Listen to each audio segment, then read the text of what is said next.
Kia ora koutou. Hi everybody. How's it going? My name's Sam. Sam I am. Steve gave me that joke and I was heartbroken that I hadn't come up with it myself. Thank you, Steve, for giving me the funniest joke of my sermon. Yes, we're going to talk about the Good Shepherd this morning. It is good to be here in the fridge in a t-shirt. Here we go. All right, so if you have been near a screen in the past few years, you would have seen a lot of media lately involving multiverses, right? The Marvel Cinematic Universe has been ringing the concept ever since they went all timey-wimey a few years ago. So other media has followed suit. We've had Doctor Strange and the Multiverse of Madness. We've been into and across the Spider-Verse so far. We've just had The Flash jump into other universes to resurrect Michael Keaton in a backsuit. We've had Rick and Morty that have left a trail of nihilistic destruction across a whole bunch of different realities. A different Spider-Man has broken the multiverse, and we've just had Michelle Yeoh show us everything, everywhere, all at once. This really is the time of the multiverse. And if you're unsure about what the multiverse is, it's this idea that if something could have happened, then it actually exists in another reality somewhere, another dimension. So the multiverse kind of is a catch-all for that kind of thinking. And all of these stories, they present us with slightly different realities, born from different circumstances and decisions, coming into contact with the what if, whether it be different career choices, different romantic options, or realities made up entirely of hands, or other realities in which hands are made up of hot dogs. We get to explore the deeply existential to the deeply absurd and ridiculous. We even got to see all the live-action Spidey boys together on screen at the same time, which is pretty cool. And although I'm getting tired of the multiverse as a way to just like spice up a story or to raise the stakes, I have been wondering to myself, why do we seem right now so obsessed with the theory of the multiverse, or why do we keep getting sold these stories? So one theory could be that it's just a reflection of our age, in which in a very real sense, we get to peer into other people's lives and view other realities, not our own, just the sort of multiverse in itself.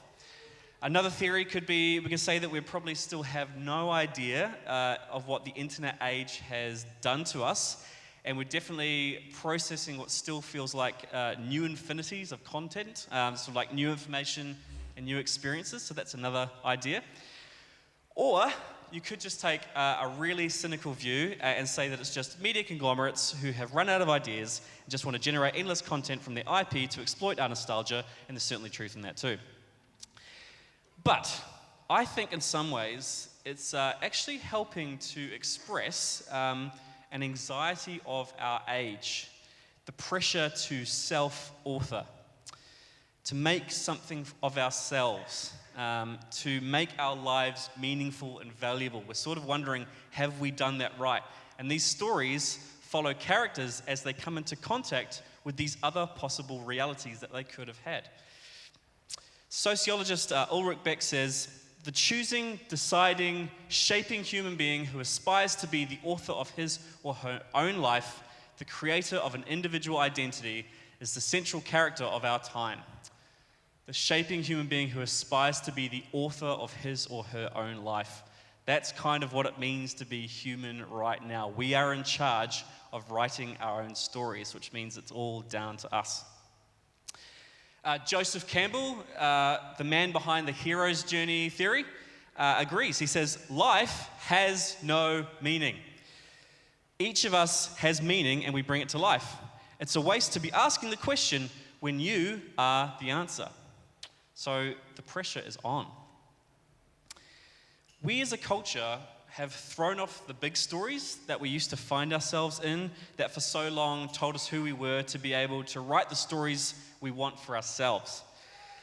And something that is sold to us as freedom is actually a lot of the time a burden. And this sense of having to author my own life and having to make something of myself, and the burden of that has been picked up by lots of people, particularly over the last century. French writer Jean-Paul Sartre says it darkly something like this. I am the one who pulls myself from the nothingness to which I aspire. I think he was actually trying to be funny, but I think it's quite telling, isn't it? There's like, we have no meaning, but I'm the one who's got to pull myself up from nothing to become something, which also is nothing. I don't really know what he's getting at, but I don't really understand French existentialists in general, so that's okay. Theologian Paul Tillich will call it a liberation and a loss. Yes, you are free to make a life for yourself, but it's a loss because now you don't know what that has to be. You're kind of making that up as you go. And so much freedom that we have has become a crushing weight for us, and especially amongst our young people. And ironically, we didn't choose to have all these choices. It's existential choice anxiety, and it's a weight. So I think multiverses are an extremely helpful metaphor to help us explore this weight. What does it mean to make the right decisions? Should I have said yes to her? Should I have said no to him? Should we have moved here? Did I just traumatize my child? Did I just traumatize someone else's child? Possibly. Did I just send them on an evil path of destruction when I denied them that slice from the after-service table? Who knows? Is there a reality in which the Blues actually win a Super Rugby title and the Crusaders suck? I hope so. Or is there a reality in which I actually became a rock star and fulfilled my grand purpose? What is a good life? Am I on the right path? Am I on my best path? Or are we currently all living in the darkest timeline? And this morning, as I caught the sleeve of my dressing gown on my microwave and threw scrambled eggs all over my curtain, I thought, I am living in my darkest timeline right now. That's a true story. I'm currently anxious that it's baking in the sun, so we'll see when we get home if I have actual cooked scrambled eggs to eat. So, it's the tension between life is what you make it and life is what you make it. So you better do it properly. So we can make decisions and we have agency, but I think part of being human is also learning to be shepherded by God.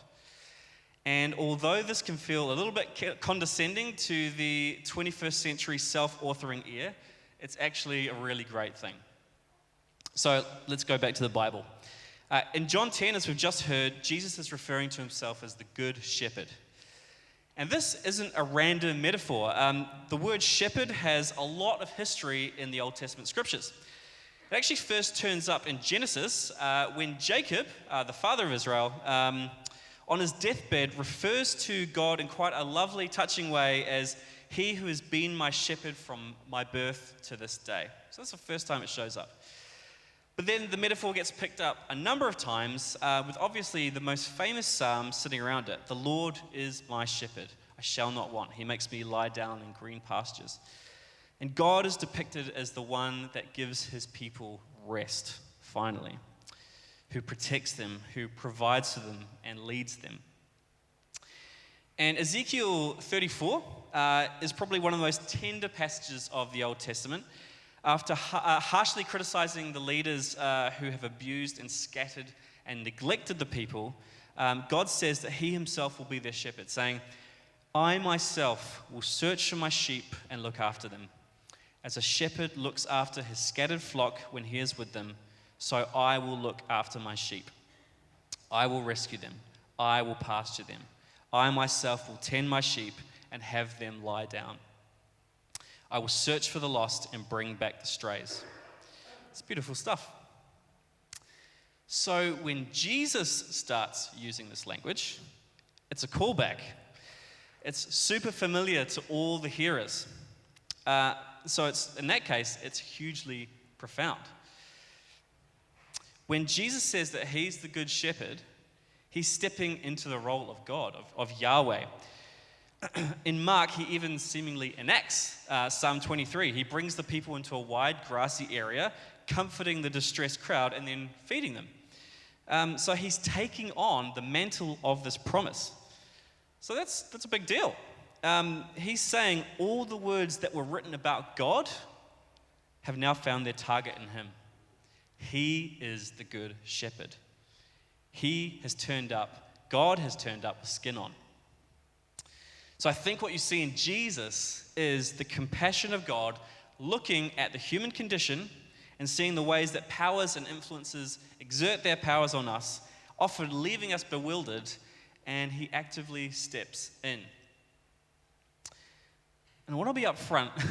This feels like a tough community to communicate this to. This is a community filled with people that know how to lead.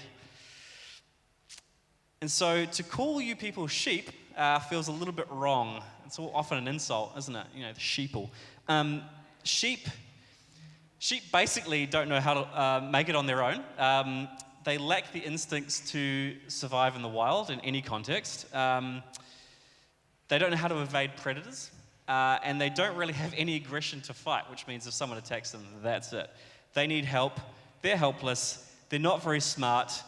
It's not a flattering image. And just to paint this picture for you clearly, I found this video that went viral a couple of years ago of a sheep that someone did try to help. So hit it. There he is, being pulled out of the ditch. Here he comes. Come on, buddy. He's out. And he's back in again. Yeah, there he is. Sheep are dumb. I've watched that a lot of times. It sort of doesn't get boring. So being called a sheep is not a flattering image. But there's something, I think, in that for us to pay attention to, I think. When it comes to my relationship with God, I can relate to that sheep quite a lot. And I think it's difficult for us in 21st century New Zealand to enter into the sheep-shepherd relationship of the ancient Near East. In New Zealand, we're identified in part by our outrageous sheep farming capacities. In fact, earlier this year, the sheep-to-person ratio in this country sank below 5-1 ever since records began in the 1850s. So that's a national emergency. But it wasn't a big industrial machine in the first century. Jesus wasn't describing a South Island sheep farmer. To the first hearers of Jesus' words, the shepherd was the guardian, the keeper of the flock, the lookout for predators. They gathered back and nurtured the sheep. The shepherd's livelihood was tied to them. The relationship was one of dependence. They weren't ranchers. The sheep depended on the shepherds in closely bonded ways. So to really hear what Jesus is saying through this metaphor, we need to understand that what he's saying to us is no matter how impressive the trajectory of our lives are, or how big our spheres of influence are, or how self-sufficient we are, we need him. And he actually has to be our everything. Later in the gospel, actually Jesus says, without me you can do nothing, which again feels wrong to our ears. And perhaps we like the sound of it, God cares for us, it's a lovely thing to say, it's nice. But I would hazard a guess that we don't really want a shepherd. Usually we want more like a personal trainer who pumps us up, or we want a therapist that just listens to us and validates our feelings and says, you're like poor little schnookums, okay, move on. But we do need a shepherd because we wander. I wander. And we need to be brought back. We often get lost and trapped in the thickets of all sorts of crazy fauna. My worst moments have been when I've taken the reins or convinced myself that I need to rely on myself to get what I want. We get our hearts set on something, leave the care of the shepherd, convince ourselves we don't need him, and run after all sorts of things. And then we're in shock when we get stuck or wounded or lost. You're not meant to do it without him. You get to just be a sheep. You don't need to make something of yourself. You aren't called by God to write an impressive autobiography, which actually is a place of rest in a culture that's continually asking us to write an impressive story. Our stories, whether we know it or not, are actually reaching out for him. We want our lives to matter. We want to be seen and known and loved. And so much of our energy goes into creating that sort of meaning for ourselves. Like you'll matter when you get to the next life stage, or you'll get that level of recognition and then you'll matter, or get given that level of responsibility, or receive that amount of attention or acclaim, and then you'll matter. But the good shepherd only needs you to be a sheep, to be led. And in many ways, our spiritual work is to learn to become a simple sheep, already loved, already enough, and already important to the good shepherd who alone dictates what we're worth. But that's not the only thing that's said here. And if you were listening properly, you would have heard 4 times Jesus in this short passage mentions that he will lay his life down for his sheep. And this is quite frankly unheard of in first century societies and now. If you get the metaphor right, you understand that he's talking about a certain type of power and ruling. The rulers do not lay their lives down for the people. They get to use the people's lives however they see fit. So this use of power was as foreign as it got, and it actually says something about what we need to do with our power and our stories and our lives. This shepherd, our leader, sends a pretty clear message to us with his own life. The truly meaningful life is one that's laid down, which feels like a paradox, but it sounds a little bit something like if you want to find your life, you have to lose it, or something like that. The truly meaningful life is one laid down. Michael Gorman, in his book Cruciformity, this is a word that means to be shaped by the cross, says this: to be in Christ is to be a living exegesis, or a living working out of the narrative of Christ, a new performance of the original drama of exaltation following humiliation, of humiliation as the voluntary renunciation of rights and selfish gain in order to serve and obey. He then goes on later in the book to say, it is in self-surrender to God and others in love that a person finds self-realization. It's in self-surrender to God and others that we find self-realization, not writing impressive stories. So we don't just get cared for by Jesus, but we get called to follow him into the cruciform life. And when we look hard at his life, we see that the truly good life is one that's not defined by an upward trajectory on the back of great life choices. Our lives are already authored by him. And to be truly on the right timeline, if we want to use that language, we don't need to author. We learn to give up our stories for others. To maybe not live as the main character in our own stories, but free to be an NPC or a background character for others. So let's get back to the multiverse. I think there's a difference between a good multiverse story and a bad multiverse story. When I saw the 3 Spider-Men together, if you haven't seen it, sorry, this is a spoiler, you had a lot of time though, so I've got zero sympathy. When I saw these 3 Spider-Men together, I was the perfect age to remember all of them. I'm going to sound dumb, but I actually found it a little bit moving. It wasn't just cool, it was like it touched something in me. Which is a little bit vulnerable to mention, but it wasn't just cool seeing the old guys get back together. What was moving about the character of Spider-Man, I feel so dumb saying this, but what's cool about the character of Spider-Man is that he's a character marked by the burden of responsibility, of loneliness. He's an orphan, and he's always driven to isolation to protect the ones he loves. And in this version, they get to share the experience and the burden together of what it means to have that role. And so it actually worked narratively. It was like quite a cathartic release to see Spider-Man have that. I'm so deep, man. Oh. Don't clap for that. I've been smoking something, clearly. Similarly, in Everything Everywhere All at Once, great movie. It wasn't just a big flashy sci-fi movie with cool effects and some interesting ideas about the nature of reality. After all the wrestling with saving the multiverse and seeing what could have been in their lives in other universes, some of which were really great, The story ends with a conversation between Evelyn and her daughter, Joy. And Evelyn says, maybe it's like you said, maybe there's something out there, some new discovery that will make us feel like even smaller pieces of dirt. Something that explains why you still went looking for me through all this noise, and why, no matter what, I still want to be here with you. I will always, always want to be here with you. To which her daughter Joy replies, so what, you're just going to ignore everything else? You could be anything, anywhere. Why not go somewhere where your daughter is more than just this?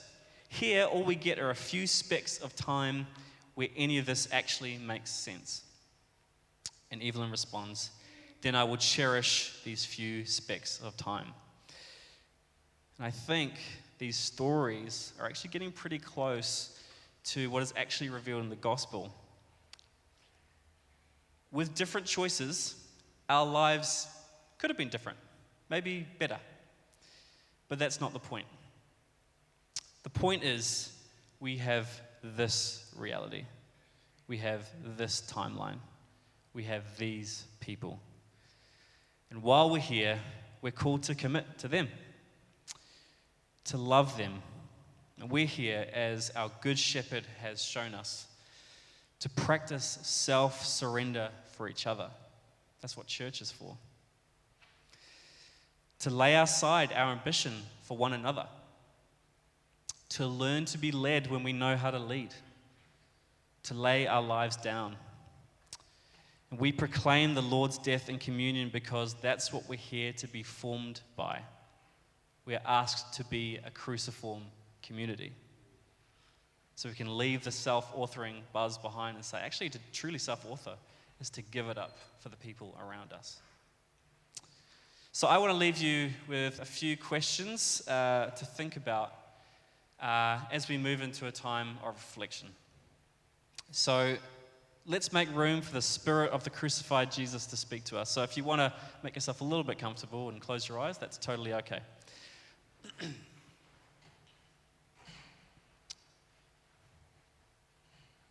Let's ask the Spirit to speak. Where have you been pushing too hard to prove to yourself that your life is enough? Will you let Jesus speak to you? That you are already His. That He's laid His life down for you as you are, not as you could or should be. Or maybe you need to ask, where have I been using my relationships as a means to an end? Where do I need to consider others better than myself? Where have I been trying to be the center of gravity?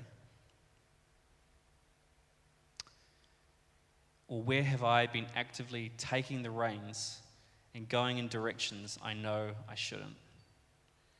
Where does Jesus need to rescue you from your wandering?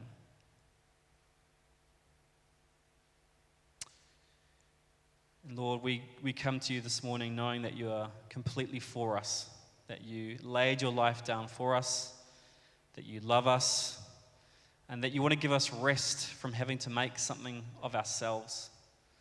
So Lord, would your spirit of comfort be with us, but would also your spirit of confrontation be here too? Would you reveal stuff, hard truths that we need to hear? Would you help us to let go of control when we need to?